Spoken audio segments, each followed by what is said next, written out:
Perfect.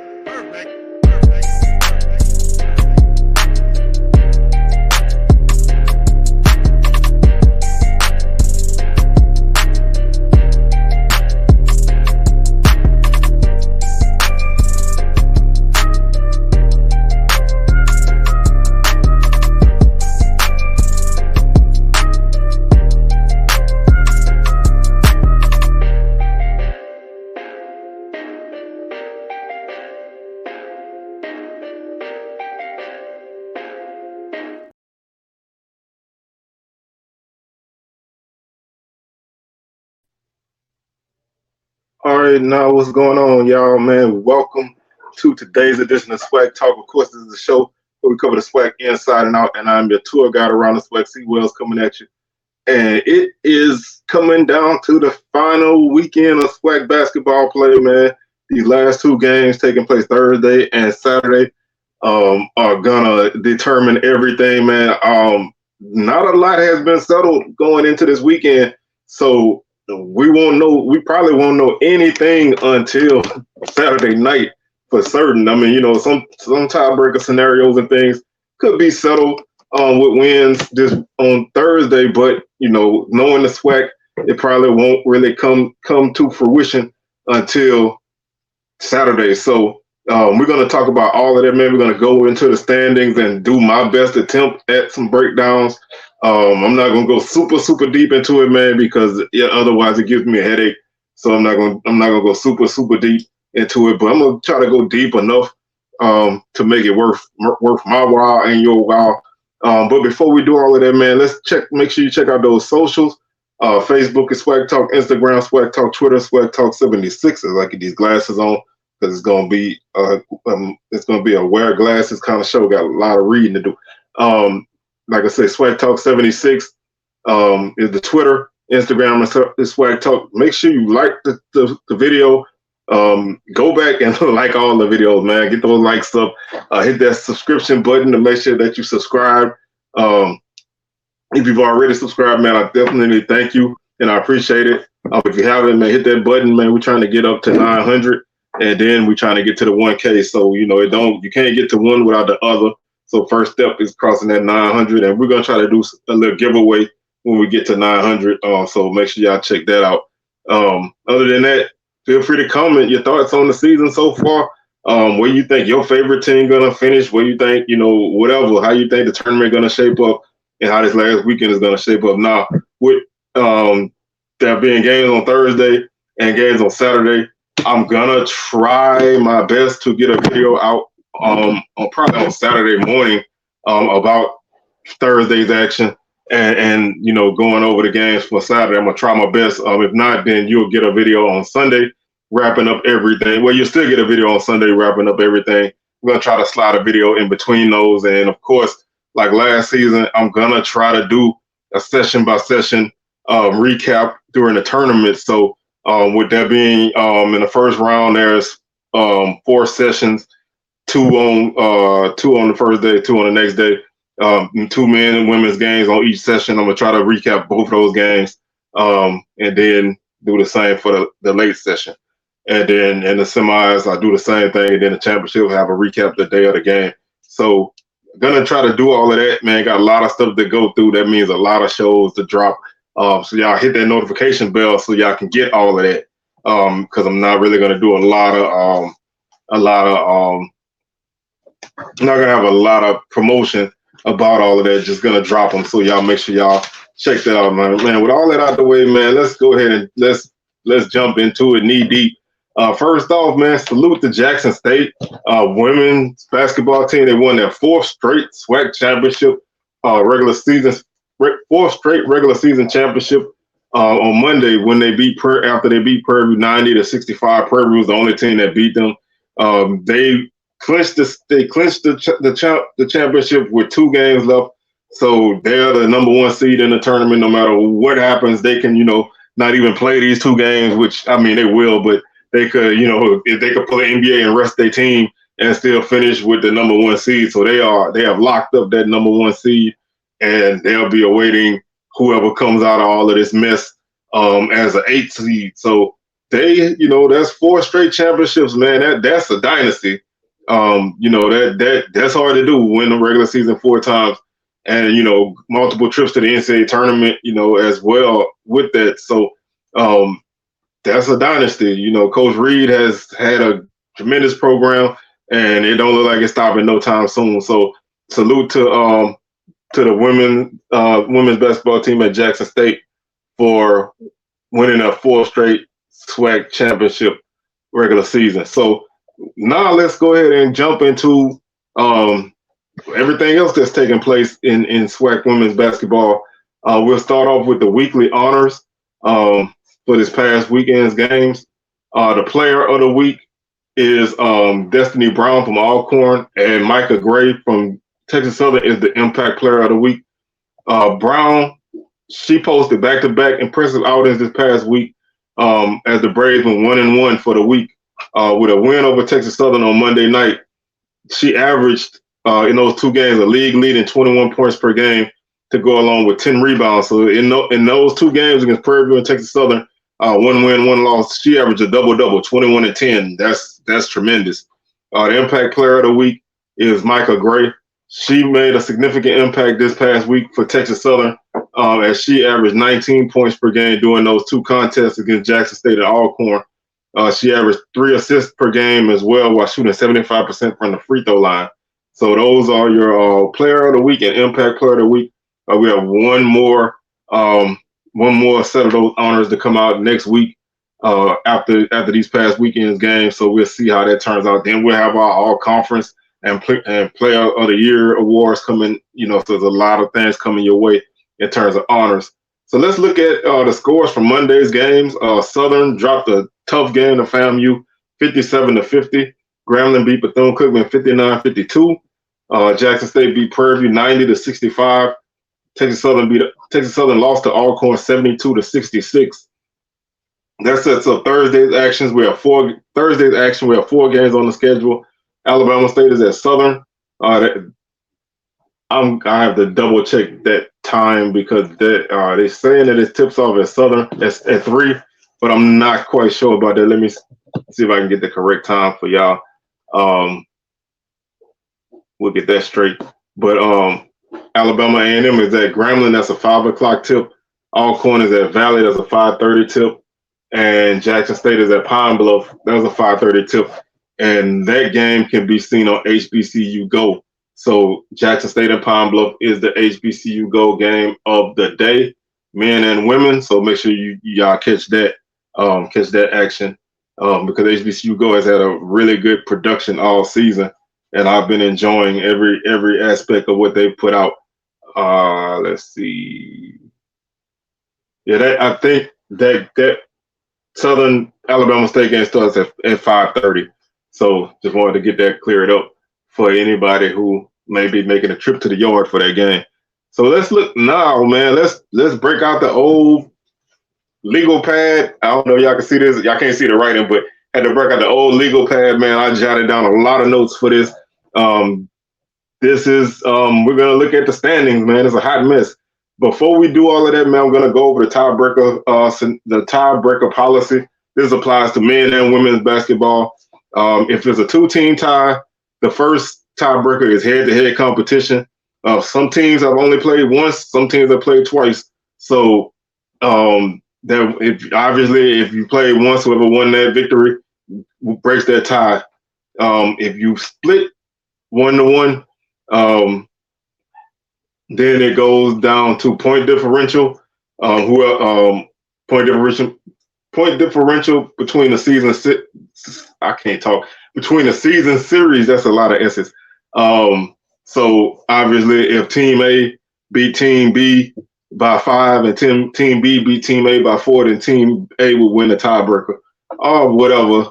Also, in the head-to-head, there could be a 2-0 series. The team who won that 2-0 would win the head-to-head. So if all of that still hasn't broken the tie, then it comes down to the record against the highest seeding team. So you would start at number 1 and work your way down until you break that tie. If that tie still can't be broken, these teams are that even, then it comes down to a coin toss. So hopefully we don't have any kind of coin tosses. Although there is one scenario where we might get to where that might have to take place. So we'll cross that bridge when we get to it, because it involves some games that have yet to be played. So that's a lot of ifs and ands and buts. If it's a 3-team tie or more, then first is the record against the teams that are tied. So you add up the records, the series records between all the teams that are tied. If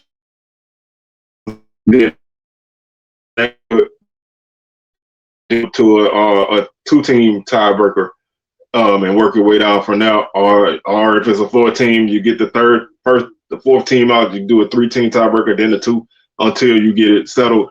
If they're still tied after A, then B is record against the highest seeded team, and then you go down again.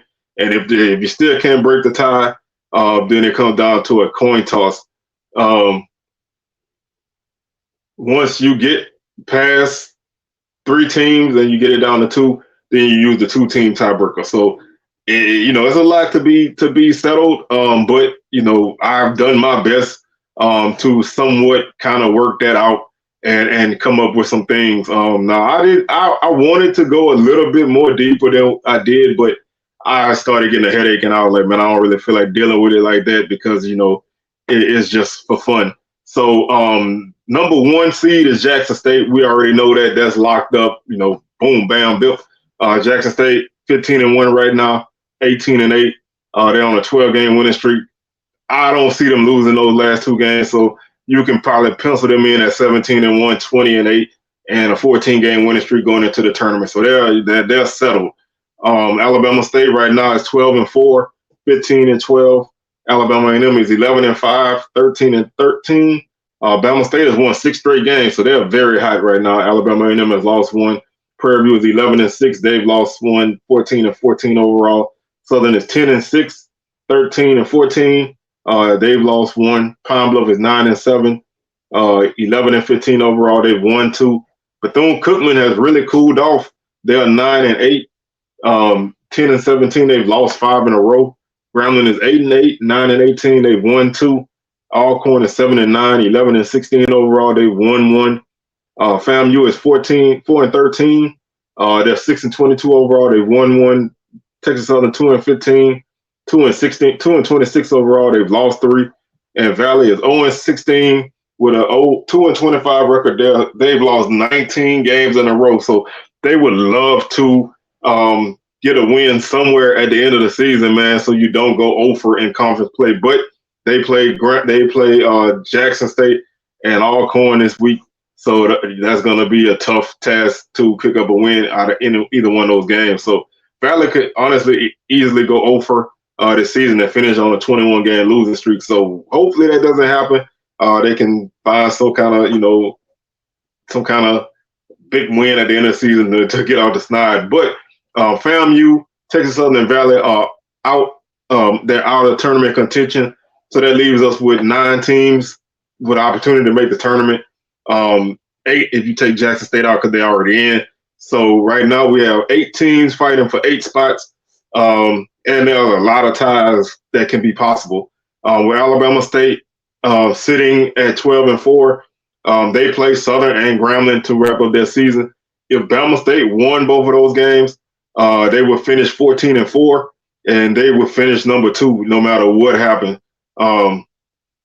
If they win out, they can't be caught. So they would finish as high as number 2. Now, if some things went crazy, they could finish. They could finish anywhere between 3rd, 4th, or 5th.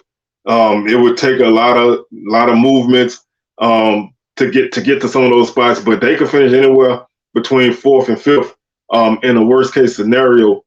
Just looking at some of the tiebreakers with some of the top teams, Alabama A&M holds the tiebreaker over Bama State by point differential of 2 points.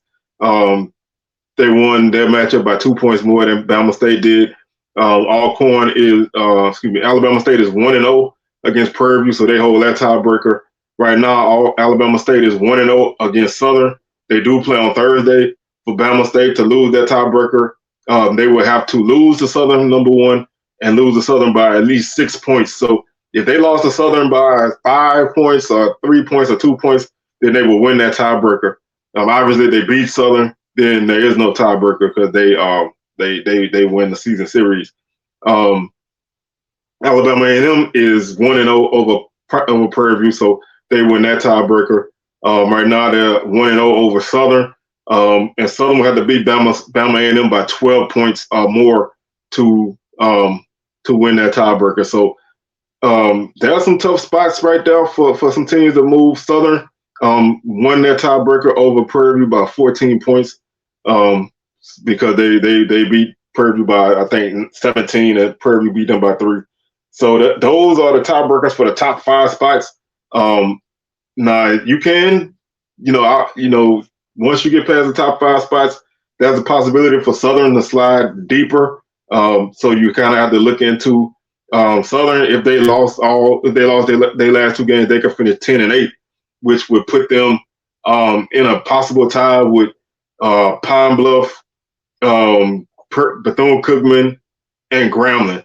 And Southern doesn't have the tiebreak over Pine Bluff. Pine Bluff is 1-0 in that scenario.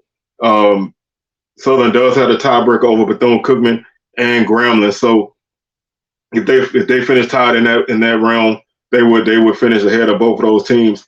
So right now, Southern, obviously their best finish is if they win out, and if they win out, that's victories over both Alabama teams.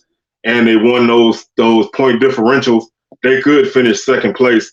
But most likely they would probably finish, they could finish third or fourth.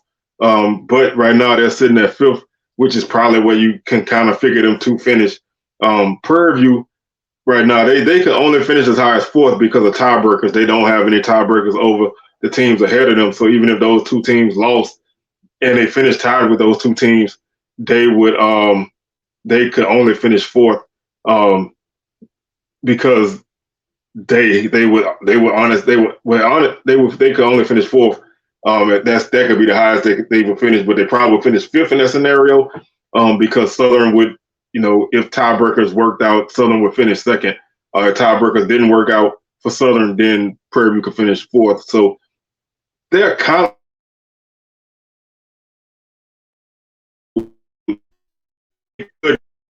but they'll probably be 4. So not a lot of wiggle room for the Panthers.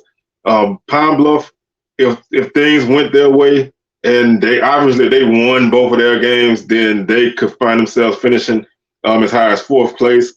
But they could finish anywhere from 5th to 6th, depending on what the teams below them do. If they were to lose, they could finish anywhere between 6 and 8. So there's a lot of movement for Pine Bluff, but they're pretty much in. They're not really in danger of making losing. They're not in a lot of danger of missing out on the tournament. It's a slight chance, but it takes a lot of work for them to lose that spot. Bethune-Cookman, their best case would be a 10-8 finish and a tie. They could finish anywhere between 5th and 6th in the best case scenario. They could finish out if they lost. If they lost and finished 9-9, they could finish out. But they most likely would still make the tournament. The most dicey spot to me is Grambling at 8. If Grambling loses both of their games, they're 8-10 and they're out. They're out. If they finish 8-10 and Alcorn finishes 8-10, that's a 1-1 split for Alcorn in their last 2 games. Then Alcorn beat Grambling, so Grambling would be out. But if Alcorn won both of their games and Grambling lost both of their games, then Grambling would be out because Alcorn would be 9-9 and Grambling would be 8-10. So it's gonna take Grambling not winning a game really for Grambling to. I mean, it would take Grambling. This is so this is so messed up. Grambling could, Grambling most likely will make the tournament, depending on what Alcorn does. If Alcorn wins both of their games, Grambling definitely has to win both of their games. If Grambling loses a game and Alcorn doesn't win a game, then they're still in. If they both win, then Alcorn probably will get their tiebreaker. So the most intriguing spot to me is that 8-9 battle. Those are the two teams to really keep an eye out on, because I don't really see any situation without going super deep into it where Bethune-Cookman or Pine Bluff don't make the tournament. So right now you can say 1 through 7 are established. Where they finish is where the magic is. 8 and 9 is your real battle. So if you're looking for some entertainment throughout the weekend and you want to know where the movement is and who can make it and who can't, then that 8 and 9 battle is where it's at.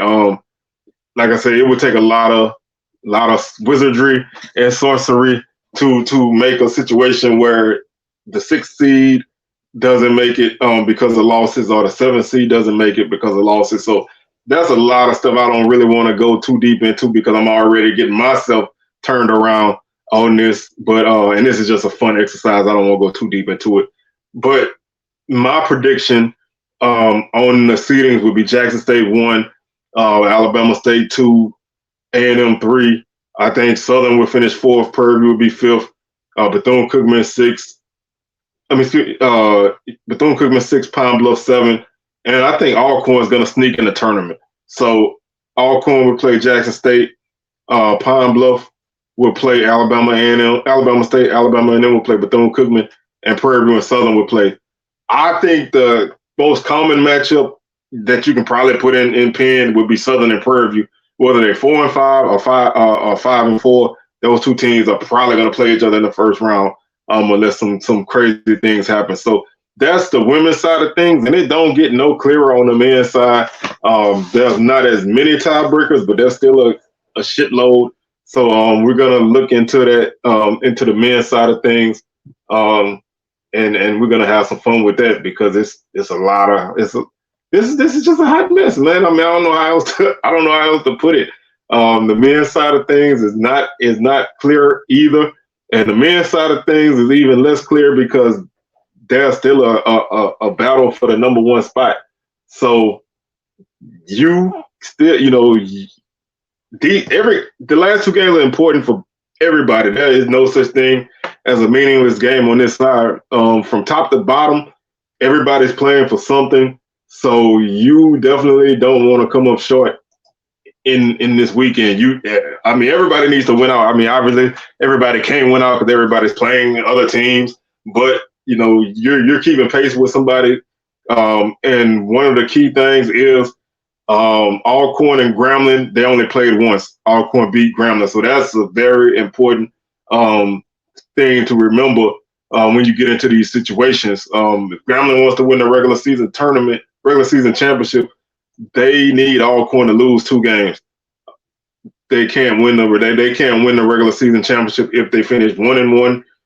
If Alcorn finishes 1-1 and Grambling finishes 2-0, they can win it.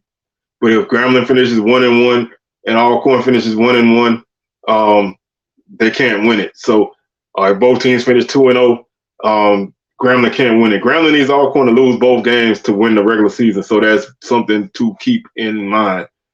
All right, let's look at the men's players of the week before we get into all that foolishness. Jeremiah Kendall of Alcorn and PJ Henry of Texas Southern won weekly honors. Kendall was the player of the week. He posted back-to-back impressive outings this past week. For Alcorn, he averaged 25.5 points per game to go along with 8 rebounds. He shot 67% from the field and 92% from the line through Alcorn's 2 outings. They went 1-1 in those matchups. PJ Henry was a key contributor for Texas Southern this past week. He scored 11 points against Jackson State and 41 against Alcorn. So really big weekend for him. He averaged 26 points per game and shot 53% from the field. That battle between him and Kendall on Monday was tremendous. Those two guys, they don't play the same position, so it wasn't a head-to-head matchup, but two guys scoring a lot of points really energizes things. You love to see, guys go back and forth. Alcorn was able to get the dub in that game. Southern beat FAMU on a last-second jump shot from P.J. Bird to win that game 60-58. Grambling beat Bethune-Cookman 66-54. Alcorn beat Texas Southern 89-81. And Prairie View lost to Jackson State 61-57. Looking at Thursday's games, Alabama A&M is at Grambling. Alcorn is at Valley. Alabama State is at Southern. And Valley and Jackson State is at Pine Bluff. And that's our HBCU Go game of the day. So make sure y'all check that out, like I said before. Now let's look into the men's standings, man. It's a little clearer, but it's a little bit more murky because, like I said, there's no spot settled. Right now, there's a battle for first place. Alcorn and Grambling are battling it out. Like I said before, Alcorn has the tiebreaker over Grambling. So Alcorn, if they win both of their games, or they go 1-1, then they should be in good shape. Grambling needs to win both games first and foremost. If Grambling loses one game and Alcorn loses one game, it's still a tie. So for Grambling to win, they need Alcorn to lose both games. Alcorn loses both games, they will finish 13-5. Grambling, if Grambling goes, let's see, I'm tripping myself up. If Grambling goes 2-0 and Alcorn goes 1-1, Grambling can win the championship. If Grambling goes 2-0, Alcorn goes 2-0, then Alcorn wins. If both teams go 1-1, Alcorn wins. If both teams go 0-2, Alcorn wins. So basically, Alcorn needs to needs to lose at least one game, and Grambling cannot lose a game. If they both lose a game, then Alcorn needs to lose two, and Grambling can only lose one. So Alcorn and Grambling just cannot finish tied. If they finish tied, then Alcorn wins. Grambling needs to not finish tied with Alcorn to win the championship. So that's a lot. Southern is at 10-6. They're sitting in third place right now. Alcorn is 13-3, 16-12 overall. They won one. Grambling 13-3, 20-8 is their first 20 games winning season in quite some time. They've won 7 straight games. Those 20 wins always look good on a tournament resume. That's a number that you want to get to, especially when you look at the overall records of our teams. If you win 20 games in the regular season, then you've had a great season. So they are really looking pretty good in heading into the tournament. They win both games. They finished 22-8. That's a damn good record for a SWAC team at this point. Right now, like I said, Southern is 10-6, 14-15 overall. They've won one. Jackson State is 10-6, 11-18 overall. They've won two. Alabama A&M is 9-7, 13-16. They've won one. Prairie View 8-9, 12-18 overall. They've lost one. Texas Southern 7-10, 11-19 overall. They've lost two. Bethune-Cookman 7-10, 11-19 overall. They've lost one. Pine Bluff 6-10, 10-19 overall. They've lost 7 in a row. You're talking about a team that's ice cold, man. I talk about Southern being cold a lot, but Pine Bluff is ice cold, man. They at one point they were 6-3 and sitting like in the mix for a top 3 or 4 spot, and now they're 6-10 and really fighting for their tournament life. They really had a rough February, man. They really had a rough February. And they need to right the ship in these last 2 games to even get in, to even get themselves an opportunity to get in. If they lose one of these games, they're out. There's really honestly no real way that they could get in without any magic. Alabama State is 6-10. They've lost 4 in a row. That's another team that was sitting at 6-6 and was in decent spot, and now they're on the outside looking in right now. FAMU is 5-12. 7-21 overall. They've lost 2. Valley 4-12, 5-25 overall. They've won 1. Valley and FAMU are out. There's no way they can make the tournament. They can't get in. So we take those 2 teams out. That leaves us with 10 teams fighting for 8 spots. And like I said, that there's a lot of movement in the top spot, but there's not as much as other spots. There's a big battle for third. Southern, Jackson State, Alabama A&M are battling it out for that spot. Alabama A&M and Southern play each other, so that's a key thing. A&M has the tiebreaker over Southern. They beat Southern by 21 points, so Southern has to basically beat the brakes off of Alabama A&M to win a tiebreaker.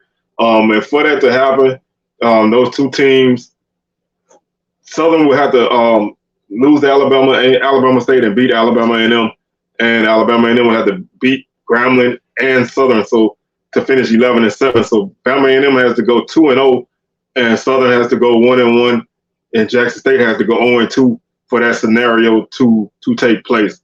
So there's a lot of uncertainty in that. If there's any kind of tie between the 3 of those teams, Southern would win that just due to other tiebreakers. But like I said, that all depends on what Alabama A&M and Southern do in their matchup.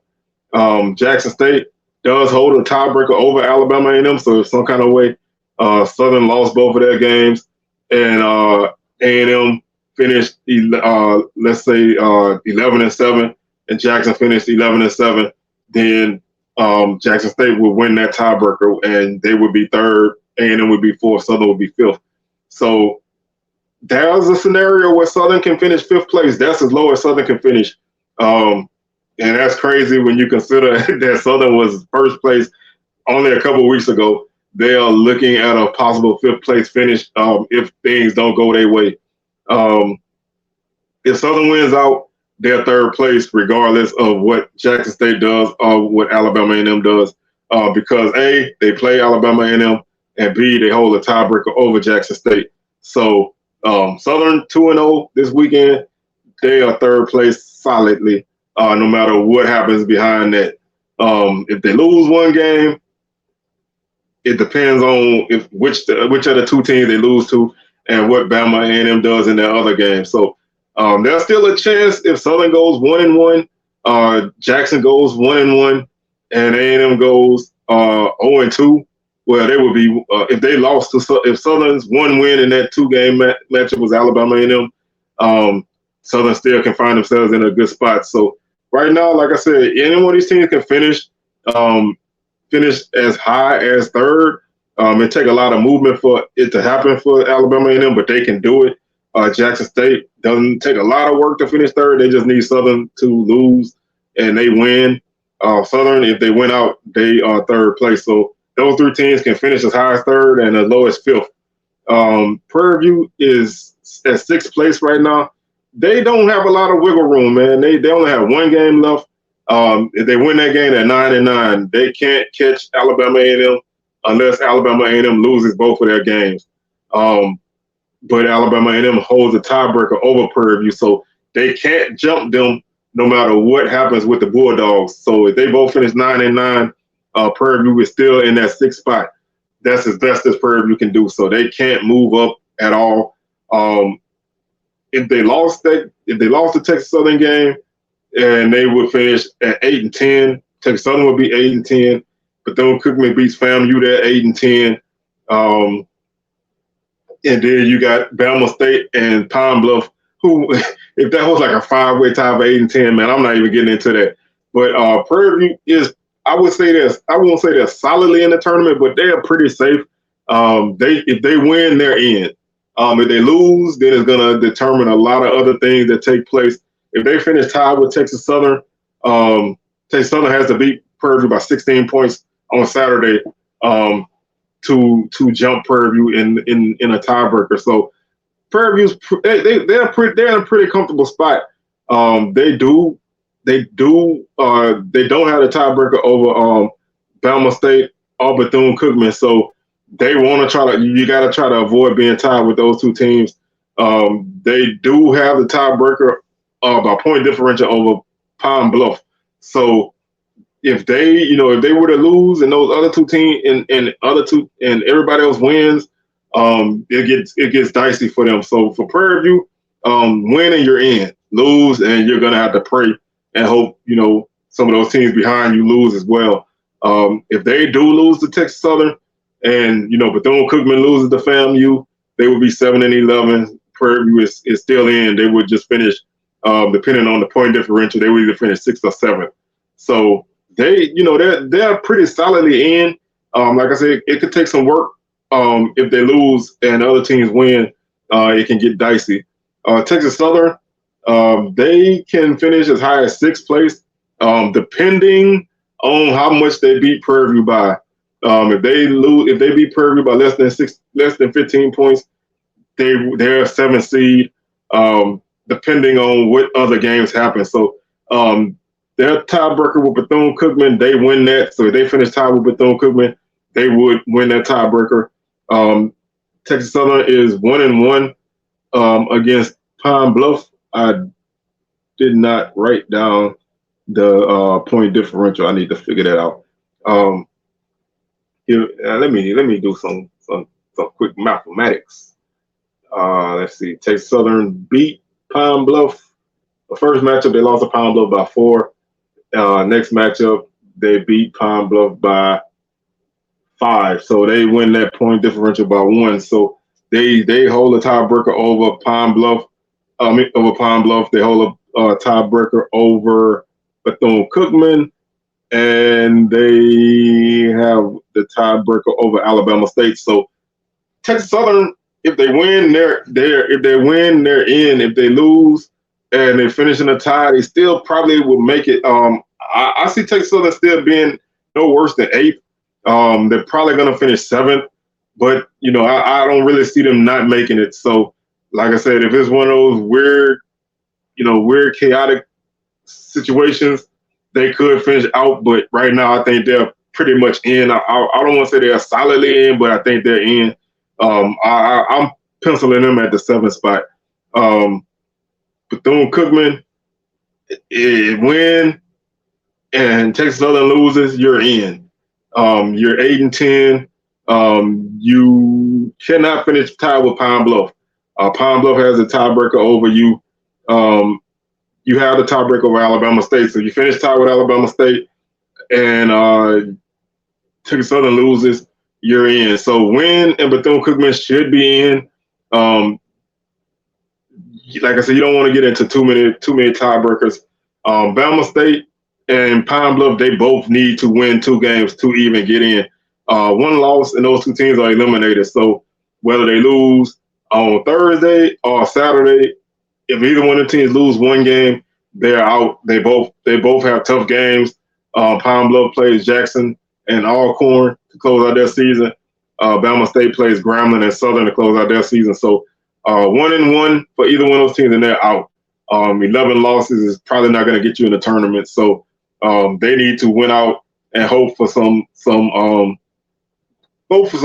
chaos to get in. So my prediction is Alcorn 1, Grambling 2. I'm hesitant to do this, but Southern 3, Jackson at 4, A&M at 5, Prairie View at 6, Texas Southern at 7, and Bethune-Cookman at 8. So kind of like it is. You could flip-flop a couple of teams, but I don't really see a lot of movement there. So that would mean Alcorn play Bethune-Cookman, Grambling play Texas Southern, Southern play Prairie View, and Jackson State and Alabama A&M play in the first round. Like I said, this is a hectic mess, man. I mean, I could have went a whole lot deeper, but it would have been even more crazy. These 2 games, these 2 last days are gonna be really interesting. Like I said, I think you're gonna see a lot of races settled on Saturday, because just looking at Saturday's matchups, Southern and Alabama A&M play, so that's a very vital game for tiebreakers. Texas Southern and Prairie View play. That's a vital game for tiebreakers. Um, Alcorn and Pine Bluff, that's vital. For Jackson State, the game against Valley is vital. Bethune-Cookman and FAMU, Bethune-Cookman needs to win that game. They lose that game, then they find themselves in a tough spot. So all 6 of those games are very important. And the 4 games on Thursday are very important. So we have 10 important games, and I'm eager to see how all of these turn out. And like I said, I'm gonna try to have a show by Saturday to set up Saturday's games. Otherwise, we'll just wrap up the season with a nice little bow on Sunday. So I'd like to thank y'all for tuning in, man. Like I said, thank you for taking this roller coaster ride with me as we looked at all the standings and all the chaos. Y'all make sure y'all keep it locked in. We got SWAC Smoke coming tomorrow, 6 p.m. Central, 7 p.m. Eastern. Man, I'm trying to do that show and hop out because I want to get on the yard for the Southern Alabama State game. So we're gonna chop it up and then boat over to Southern and catch that game. So y'all stay up, man. We'll catch y'all on the rebound, and y'all have a good day, and we'll holler at y'all. Peace.